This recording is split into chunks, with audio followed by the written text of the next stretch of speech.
Hoje o Evangelho nos apresenta uma das tantas ocasiões em que os fariseus colocaram uma armadilha para Jesus, confrontando Jesus com a lei de Moisés.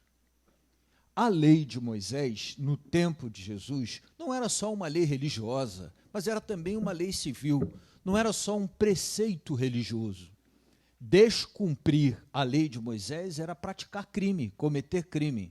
E tinha pena prevista para estes crimes. Cada vez que os fariseus confrontavam algo que Jesus ensinava com a lei de Moisés, a intenção era fazê-lo criminoso, para ter oportunidade de levá-lo preso e assim calar Jesus. E Jesus, em todas as ocasiões, precisou sorrateiramente não dizer exatamente o que eles gostariam que ele dissesse, não negar aquilo que ele vinha pregando, mas não oferecer também ocasião para ser preso, porque ainda não tinha chegado a hora dele. O tema de hoje é o casamento. Os fariseus perguntam a Jesus: é lícito ao homem dar carta, certidão de divórcio para sua mulher? Um detalhe histórico interessante é que os judeus sempre foram monogâmicos ali desde o início. Um dado momento da história não, mas predominantemente sim. Ser monogâmico significa acreditar que o casamento é um homem casando com uma mulher. O homem não pode ter várias esposas, nem a mulher vários esposos, e aí seria poligamia. Os judeus sempre foram monogâmicos. Isso fazia parte do universo da lei civil e da lei religiosa. Eles fizeram essa pergunta para Jesus porque Jesus já vinha pregando o caráter indissolúvel, já vou falar essa palavrinha, desta união, da bênção matrimonial. Já vou falar, guarda aí o indissolúvel, já vou falar disso. Entretanto, a lei de Moisés permitia isso. A lei de Moisés permitia que o camarada pudesse dar uma certidão de divórcio para a esposa, para que ela fosse embora. Por que Moisés permitiu este absurdo? Porque Moisés escolheu o mal menor. Havia uma prática muito recorrente entre os judeus que era a seguinte: eles não podiam ser poligâmicos. Um homem só poderia ser casado com uma mulher. O camarada se casava com a novinha. Quando ele envelhecia, e ela também, e tem uns homens que são bobos, porque eles acham que a mulher envelheceu e ele não, né? Uma falta de um bom espelho faria um bem enorme. O camarada acusava a mulher de adultério. Adultério também crime no tempo de Jesus, cuja pena era o apedrejamento, ou seja, indiretamente, ele matava a esposa e ficava com o caminho aberto para casar com a novinha, trocando a de 50 por outra de 25. Quando Moisés, observando a atrocidade feita a tantas mulheres acusadas de adultério e apedrejadas por estes homens, quando Moisés observou isso, observou também que não havia nenhuma disposição da parte deles de mudar, ou seja, que essa prática continuaria. Moisés então disse: bom, pode escrever uma carta de divórcio, não precisa acusar de adultério, mas é permitido escrever uma carta de divórcio. Em geral, a mãe passava para o cuidado dos filhos quando isso acontecia. De certa forma, havia uma violência moral, continuou ali, né? Porque se o camarada escreveu uma carta de divórcio, você subentende, claro, naturalmente, que algo errado ela fez e o camarada está dando uma carta de divórcio para não acusar de outra coisa. Entretanto, Moisés fez a escolha do mal menor, salvar a vida das mulheres. E aí Jesus diz no evangelho de hoje para os fariseus: Porque quando eles perguntam a Jesus, é permitido a um homem despedir sua esposa? Jesus percebeu, má intenção. Aí Jesus diz, o que está escrito na lei de Moisés? Como quem diz, eu não vou contrapor a lei de Moisés, se é o que vocês querem.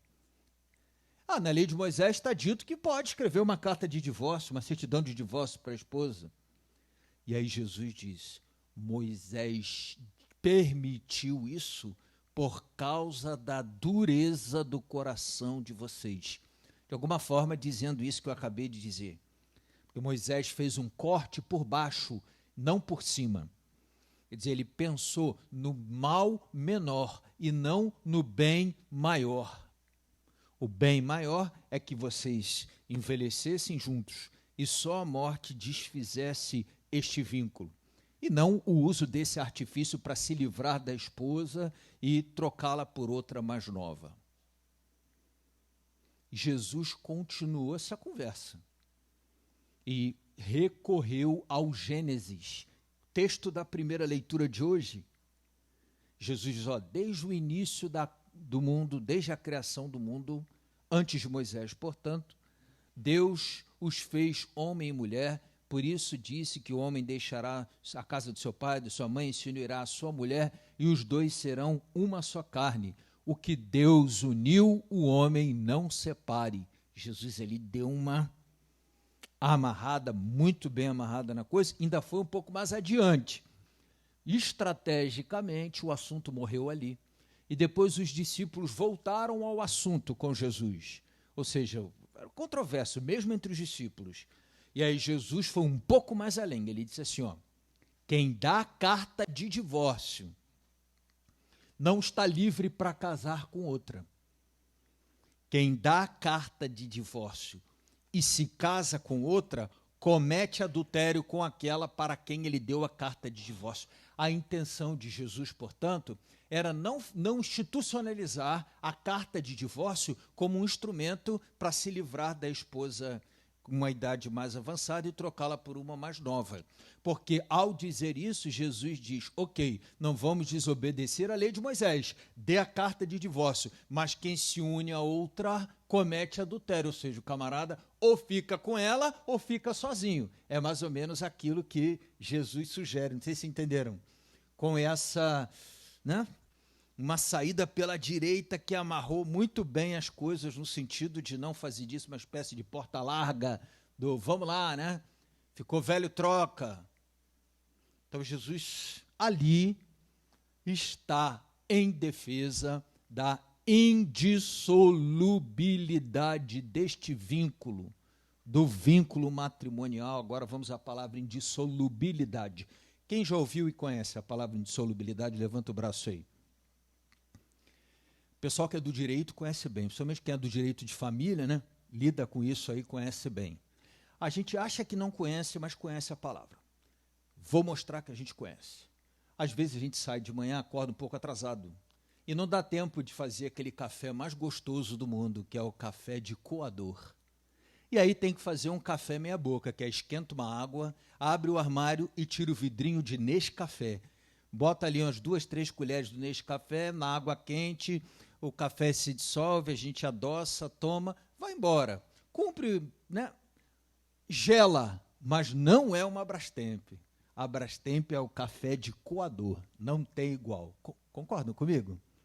A gente concorda, Com certeza. No vidrinho de Nescafé está escrito assim, café solúvel. Ele é solúvel porque ele se dissolve ali na água quente, Se ele não é solúvel, ele é indissolúvel. Ou seja, a propriedade antônima, contrária. O que é solúvel é o que se dissolve. O que é indissolúvel é o que não se dissolve. Portanto, a indissolubilidade é a propriedade dos que não se dissolvem, das coisas que não se dissolvem, dos contratos, de tudo que de modo geral existe no mundo e não se dissolve, seja de que natureza for. Indissolúvel. Entendemos? Em outras palavras, Jesus está dizendo, como eu digo, quando às vezes brincando com um casal a gente celebra, ali está junto, testemunha um casamento, que quando você casa, você assume um compromisso que é, para um investidor arrojado, uma coisa de altíssimo risco. É uma mercadoria que você compra sem garantia, sem nota fiscal, e o proprietário não aceita devolução. Enguiçou, conserta e fica com ela, e fica com ele, é teu. Vocês se entenderam direitinho onde eu quero chegar. Quando a gente celebra o casamento, né, fica ali muito claro um primeiro aspecto, a liberdade. Está ali o casal, e o padre pergunta, fulano,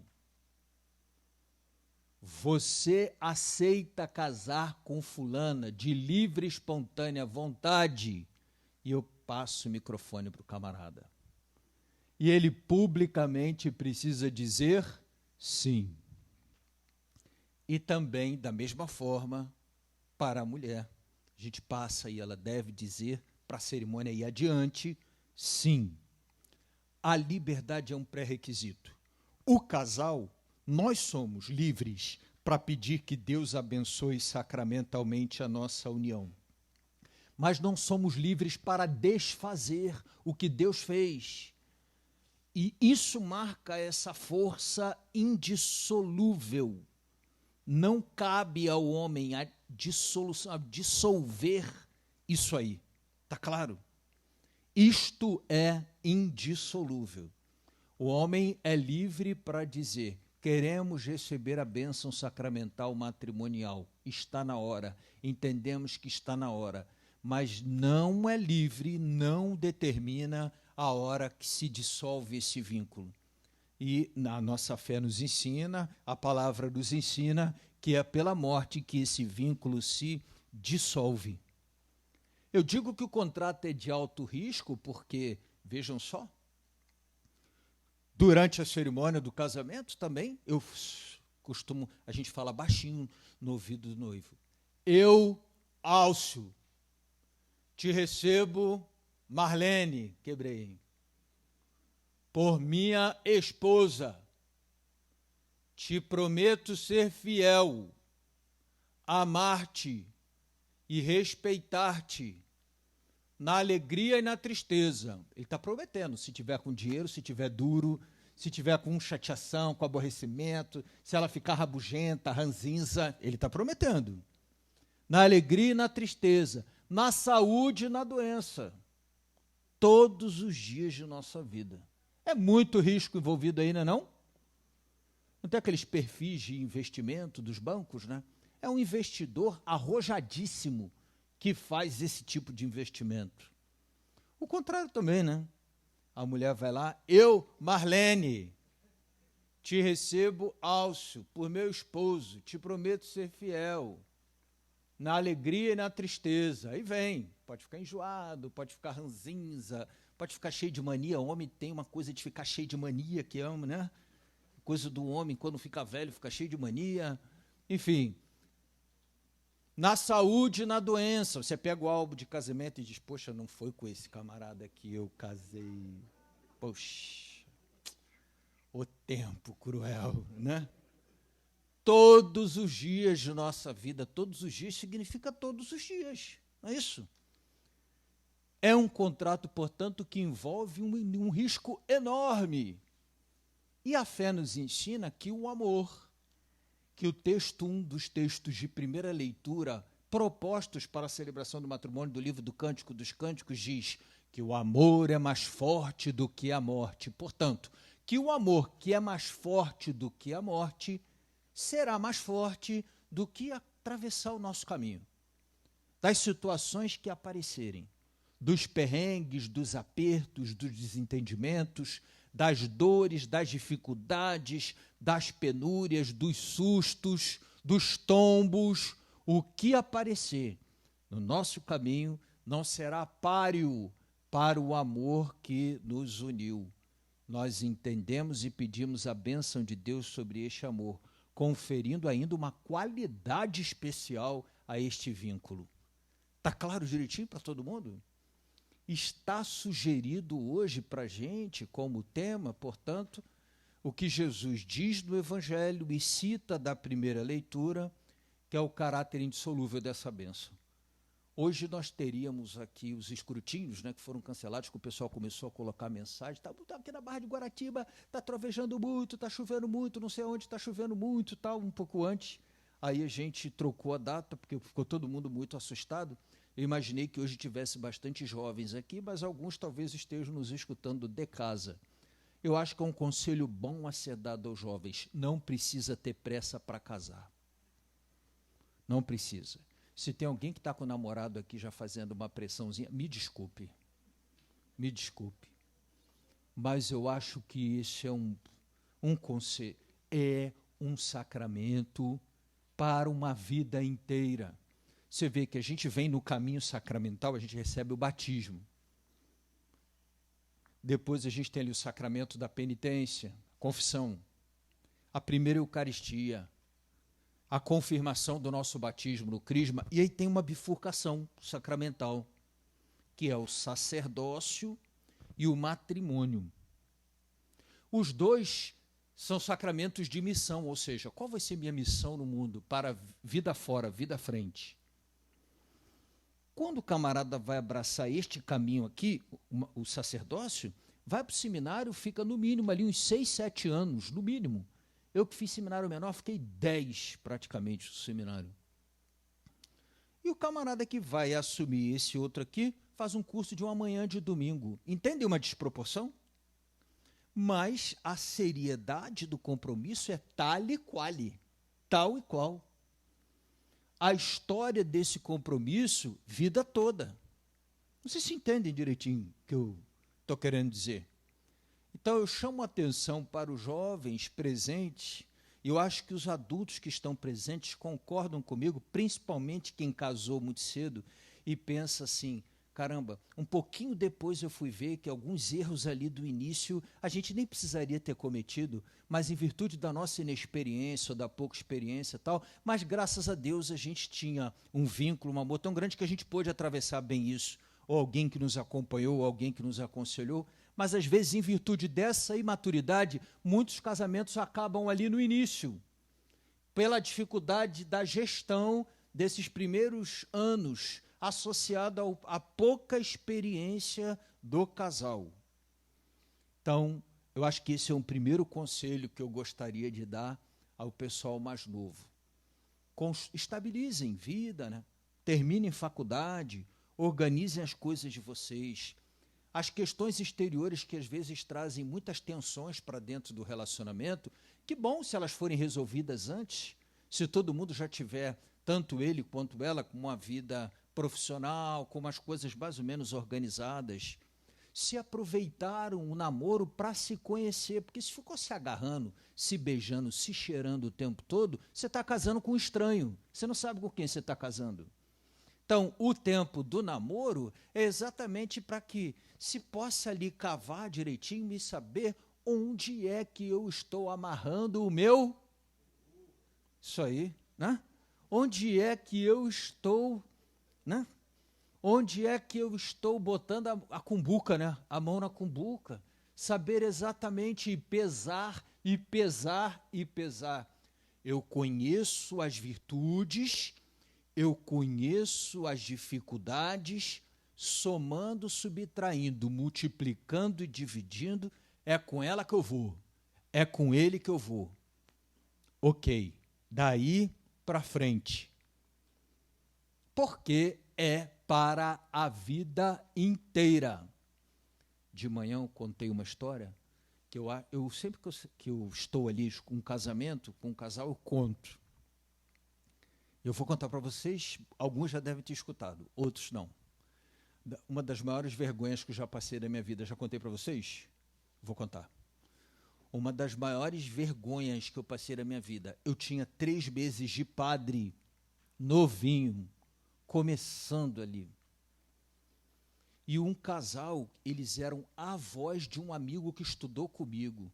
Me convidou para celebrar bodas de ouro. Esse não é um convite que geralmente a gente recebe no início da vida de padre, Porque isso costuma, assim, fruto da amizade com os casais, um pouco mais para frente que aparece isso. A não ser que seja a sua paróquia, aquele casal seja da sua paróquia.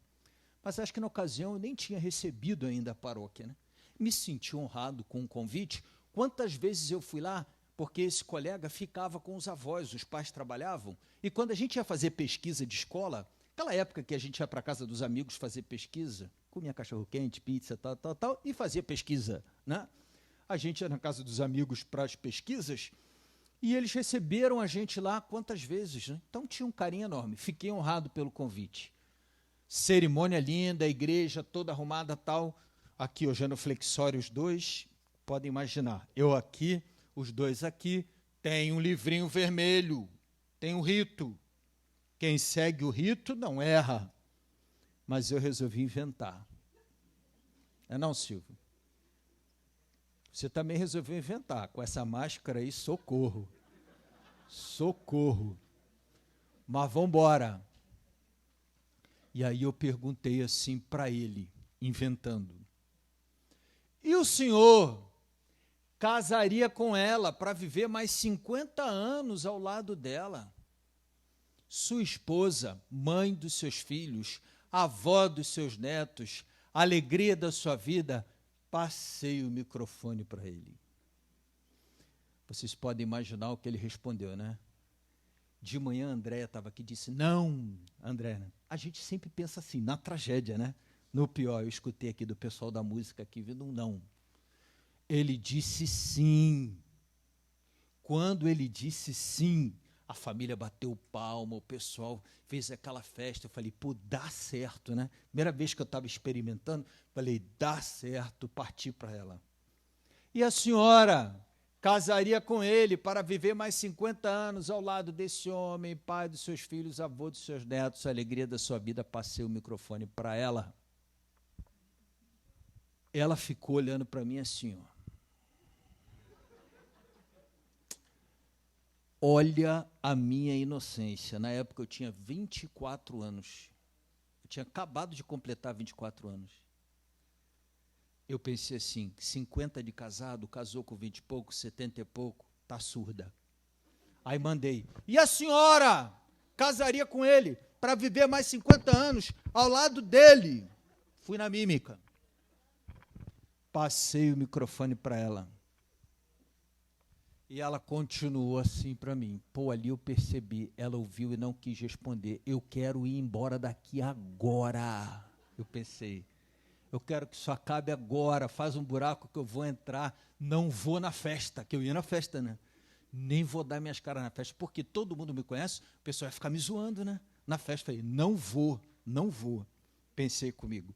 Quando acabou a missa, eu me arrumei rapidinho, juntei minhas coisas, estou indo embora. Quando eu aponto na portinha da sacristia, quem é que vem lá? Ela. Ela deixou os cumprimentos na porta da igreja para vir falar comigo. Eu falei, pô, vou tomar uma, né? Aí ela, Marcelinho, vim aqui para lhe... Ela chama Marcelinho porque conhece desde pequeno. Vim aqui para lhe pedir desculpas pelo constrangimento que lhe causei. E para lhe dizer que eu ainda não estou surda. Olha só. Olha só o que eu escutei.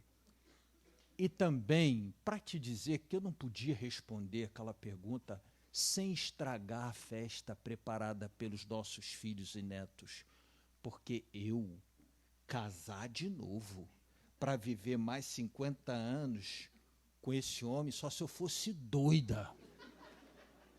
Ela mandou essa. Isso é uma peste, ela me falou. E eu, interessante, ó, que eu via sempre os dois, vozinho, vozinha, mão dada e tal, né? Nunca podia imaginar, mas nem nos piores dos cenários eu podia pensar nisso.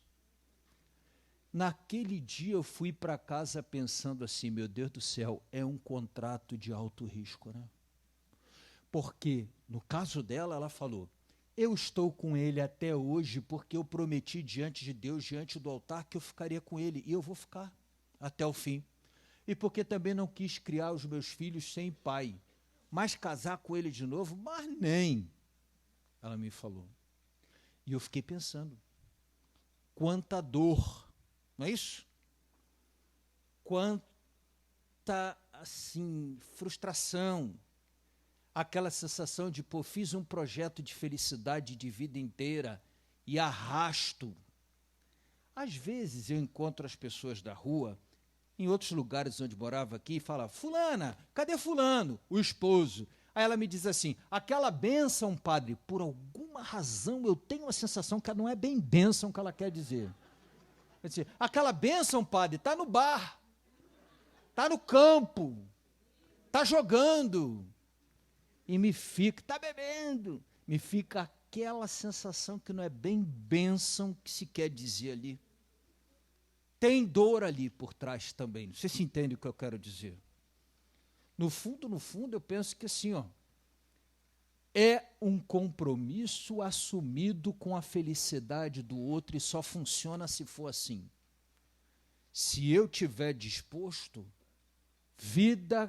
o tempo que a vida nos der, se eu tiver disposto a fazê-la feliz e ela disposta a fazê-lo feliz, se a ideia é extrair dela a sua felicidade, num dado momento vai virar essa coisa aí, do fardo pesado para o outro carregar. Em vez de ser ressurreição na vida dele ou na vida dela, eu sou cruz ou a cruz que ele ou ela devem arrastar. Aí aqui entra um componente que eu acho interessante, que é a indissolubilidade, juntos para sempre. Deve ser sempre conjugada com a ideia de Jesus, o Evangelho de João, que diz, eu vim para que todos tenham vida, e tenham vida em abundância, ou seja, juntos e felizes. Esse é o grande desafio. Juntos nem sempre tão difícil. Felizes é o grande desafio. Porque às vezes decide viver junto, mas assim, né? Como dois estranhos dentro do mesmo teto, cada um tem a sua vida, cada um tem, né? Já escutei coisas de, padre, a gente se suporta, coisas desse tipo. Mas não é esse o projeto de Deus para esse vínculo. É juntos e felizes. Acho que está dado o meu recado. Vamos ficar de pé? Professar a nossa fé. Quais são os casais que estão hoje aqui na igreja que já receberam a bênção sacramental? Quantos anos? Não vou perguntar se casaria de novo, não, fica tranquilo. Quantos anos?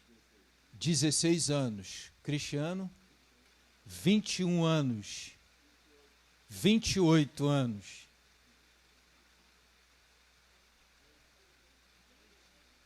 23. 12 anos. 19 anos.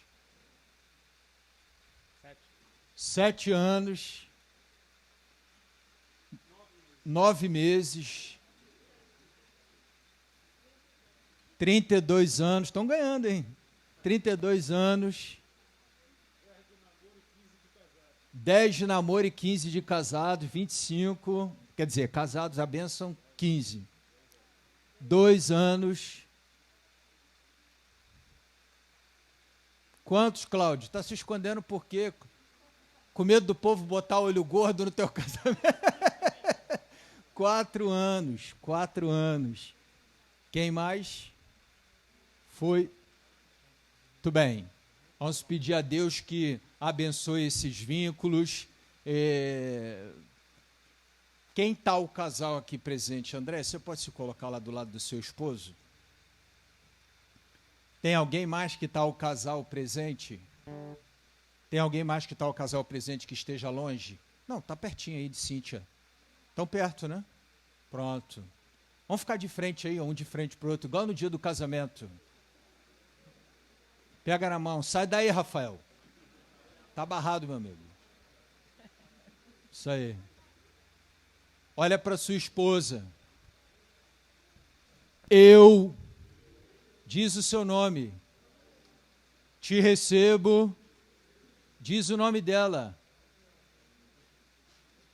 Por minha esposa, renovando o meu compromisso, assumido Diz o tempo de casado que vocês têm.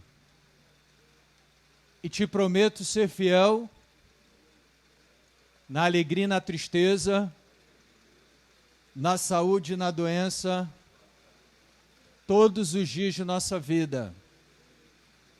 Agora você pode falar uma coisinha no ouvido dela sem a minha ajuda que possa ser dito dentro da igreja.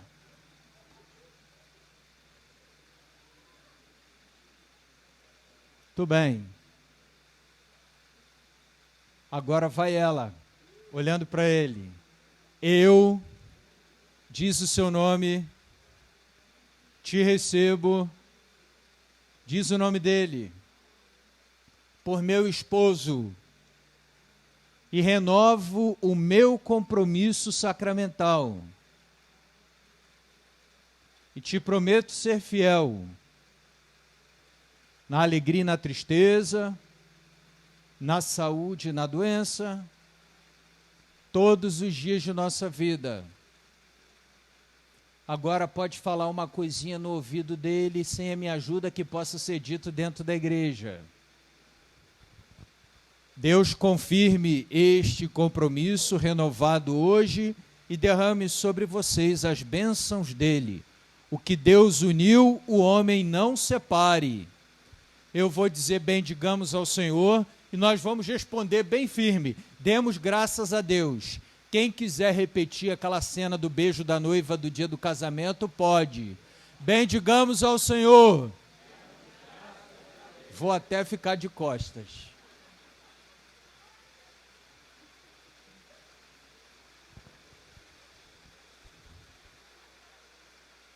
Creio em Deus Pai, Todo-Poderoso,